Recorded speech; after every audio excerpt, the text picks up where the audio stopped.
รือบางลำเรีย บ่ บ ฮู้ว่า เล เป็น ยแบบทางลัดเลยโรงแรมเดอะรีเวอร์เป็นโรงแรมสูง1 2 3 4 5 6 7 8 9ชั้นเนาะโรงแรมนี่ก็ใหญ่เติบทุกคนตอนนี้เราอยู่โรงแรมแลนด์มาร์กเนาะเดี๋ยวเราสิพาทุกคนขี่ออกมาเบิ่ง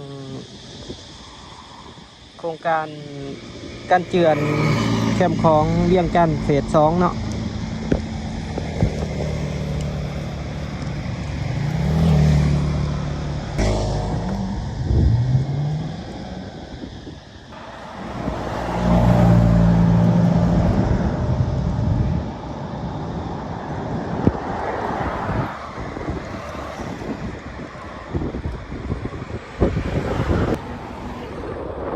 โอ้ทุกคนมองไม่เอาเนาะยังไม่ยังมีบอลขึ้นอยู่เพราะว่าบัดรถขึ้นได้บ่ว่า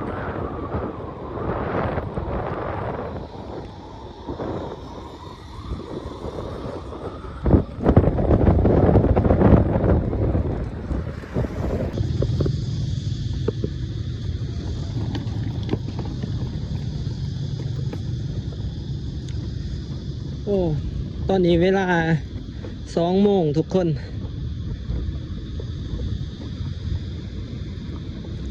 มาเบิ่งบรรยากาศอยู่นี่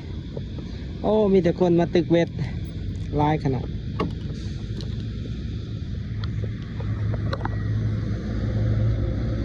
เวทเลียนกันอยู่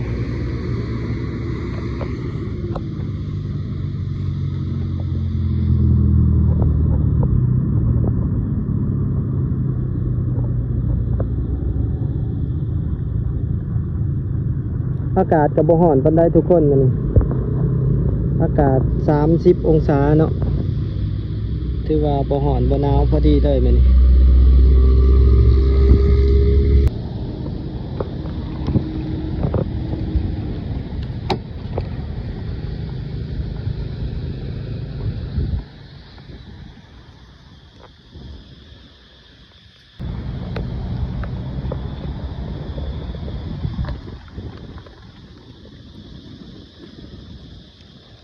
มื้อนี้วันที่2เด้อทุกคนคลิปนี้ถ่ายวันที่2 เมษายน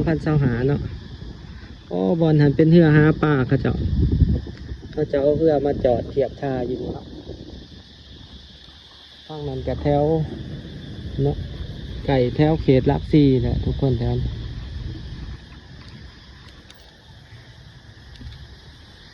เป็นการเจือนเฟส 2เนาะต่อไปกับปูย่างนี่ก็น่าจะเป็นเส้นทาง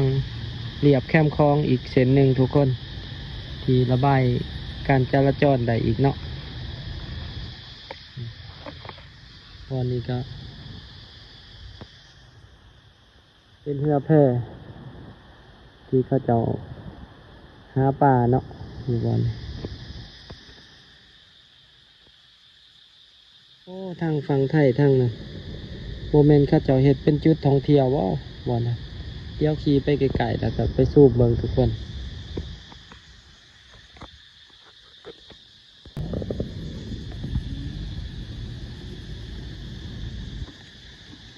ตอนนี้เขาเจ้าโลดินแน่นแล้วเนาะ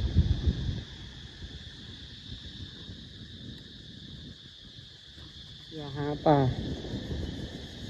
เดี๋ยวขี่เลาะเบิ่งโซนนี่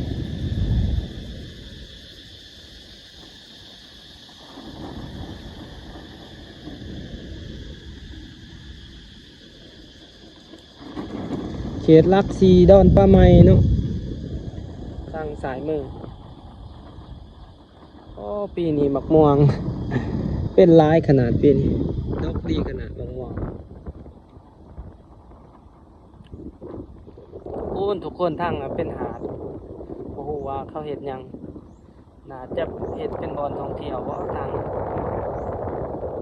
อำเภอสีเชียงใหม่เนาะเดี๋ยวไปซื้อๆนะครับสิซูมเบิ่งนี่น่าจะเป็นสถานทูตเนาะ สถานทูต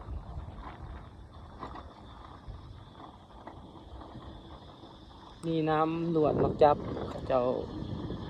ใส่ออมเลย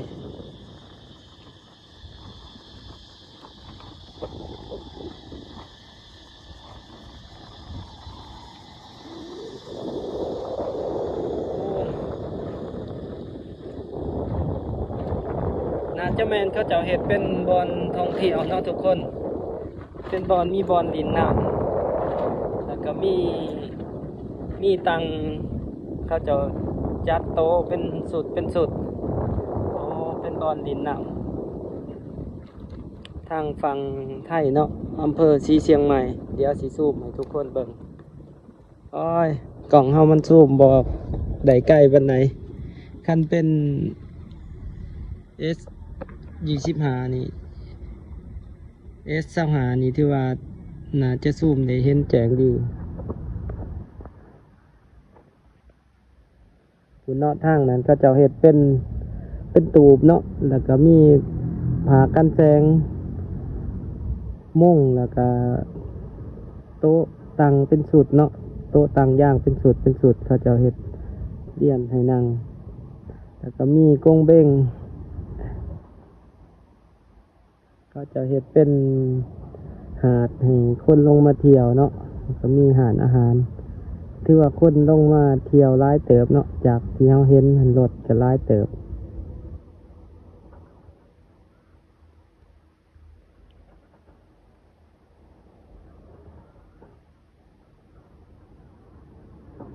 หาดทางนั้นก็กว้างเลยเนาะ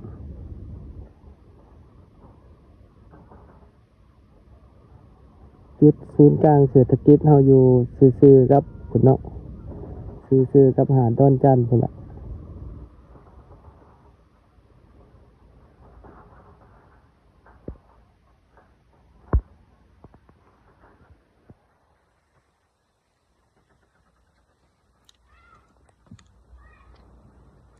เดี๋ยวขี่รถเบิ่ง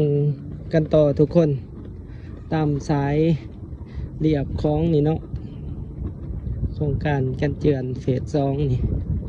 พาทุกคนขี่เบิ่งเนาะปัจจุบันนี่เขาเจ้าเฮ็ดฮอดไซเนาะหลายๆคนที่อยู่ต่างประเทศเนาะที่ว่าบ่มีโอกาสได้เข้ามาเนาะด้นๆมาเทื่อนึงก็สามารถชมในคลิปบ่าวแม่นไส้ได้เนาะสำหรับเวียงจันทน์เนาะบ่าวแม่นไส้ก็ถ่ายลงให้เบิ่งเป็นประจำเนาะสำหรับสองของเฮาช่วงนี้ก็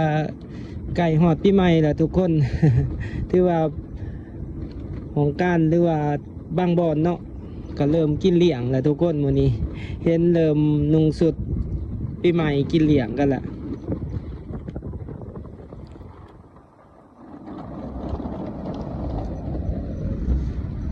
โอ้ออกทางนี้บ่ได้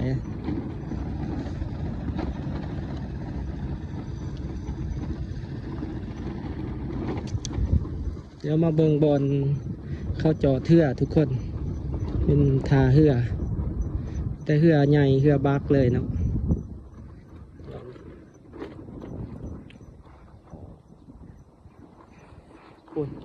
กันเจือนทางด้านนั้นเขาจะกระจายหินอยู่กันเจือนเลยเนาะ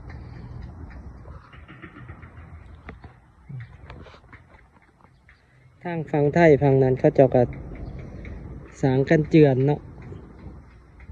เริ่มสางกันเจือนน่าจะสางสูงกว่าเก่าเนาะสำหรับฝั่งน้องค่ายฝั่งนั้นกะเพราะว่าบางปีกายนี้เนาะน้ำท่วมก็ถือว่าน้ำทะลักเข้าสู่ตัวเมืองเนาะ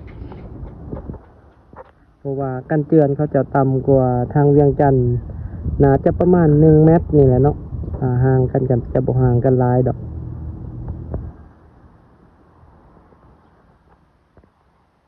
เป็นโครงการเนาะทางฝั่งไทยก็มีการก่อสร้างบอนนี้เป็นทาเหือมีแต่เหือใหญ่ๆเลยเวียงจันทน์08สื่อของเหือเนาะเหือบางลำ บ่ฮู้ว่าเป็นเรือประมงหรือว่าเป็นเรือขนส่งเนาะบ่แม่นใส่ก็บ่เคยเห็นเรือ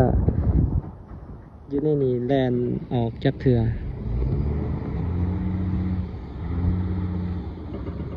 เดี๋ยวเราขามไปเบิ่งอยู่โซนนั้นทุกคนในภาพขี่เรียบคลองอยู่ทางด่านนั้นเนาะเพราะว่าบอนนี้มันไปบ่ได้เขาจะลัดไว้เนาะ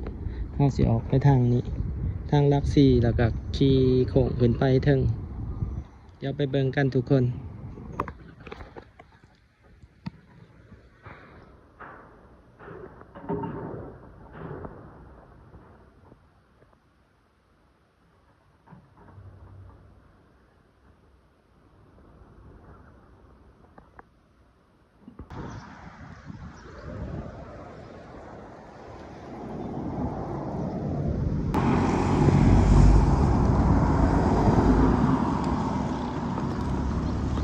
นี่ทุกคนเราสิเข้ามาทางนี้เนาะ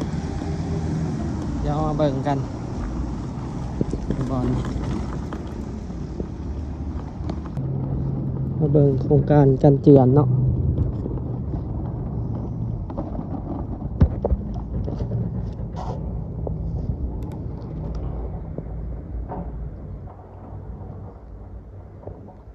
โอ้ทุกคนมันเป็นแบบ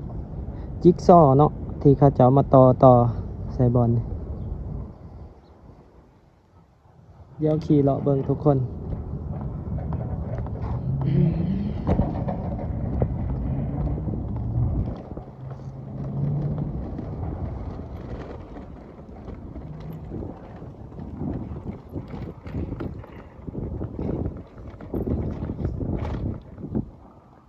บอลนี้เขาจะก็มาใส่เบ็ดเนาะ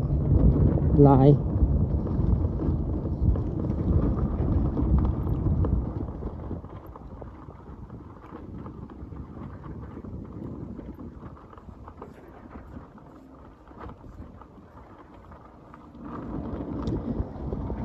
ทั้งหนาเขากับเป็นตึกสร้างใหม่น่าจะเป็นโรงแรมทุกคนกำลังแล้วเนาะแต่ว่าบอลนี้ก็ดินกับกวางแน่เนาะหลับโซน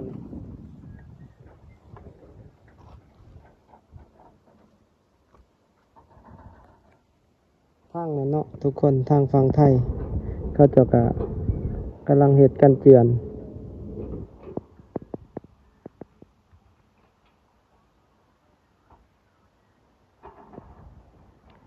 น่าจะเป็นโครงการแบบสวนสาธารณะเนาะเบิ่งจากเขาเจ้าเฮ็ดนี่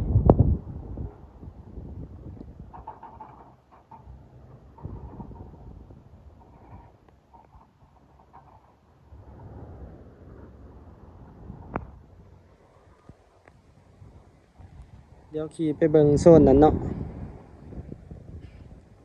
เขาเจ้าเฮ็ดยาวไปจนหอดบ้านหอมทินเพียพุ่นล่ะทุกคนมื้อนั้นก็ได้พาทุกคนไปทางนั้นแหละเนาะเขาเจ้าเฮ็ดไปหอดตอนนี้หอดพุ่นล่ะหอดเขตบ้านหอมแล้วเนาะ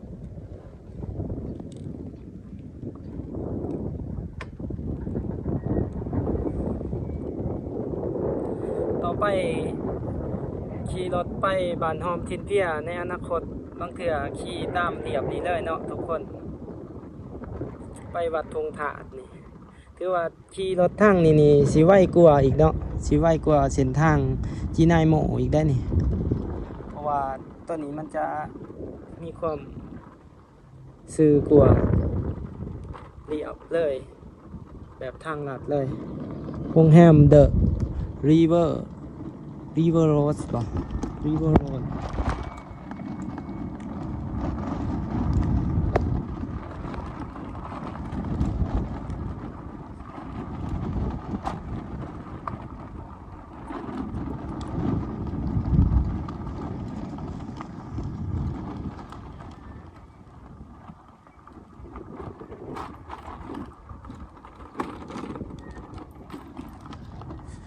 โอ้ผู้ใดมีดินอยู่เขตนี้ก็ถือว่าต่อไปนี่ก็สิเป็นห้านอาหารเนาะถือว่าขายเครื่องได้2ทางเลยผู้ใดมีดินที่ว่ายาวเนาะเพราะว่า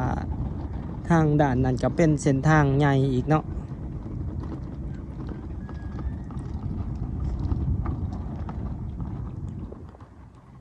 นี่ก็มีห้องแฮมอีกวัน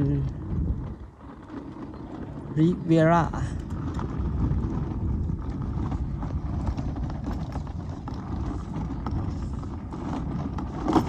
นี่ก็เป็นโรงแรมเปิดใหม่คือกันเนาะบอนนี่โอ้โห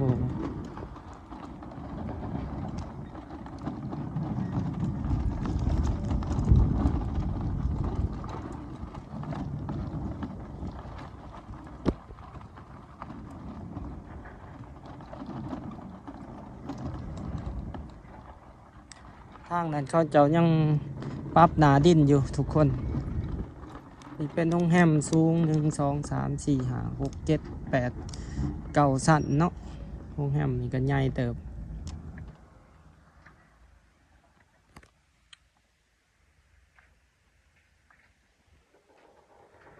โอ้ทุกคน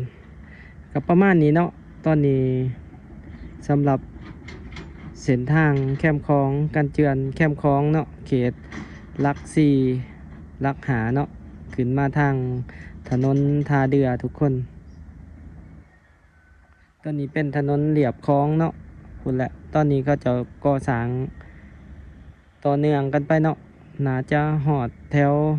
เขตทินเพียแล้วเนาะมือนั้นเข้าไปเห็นเขาเจ้าเริ่มใส่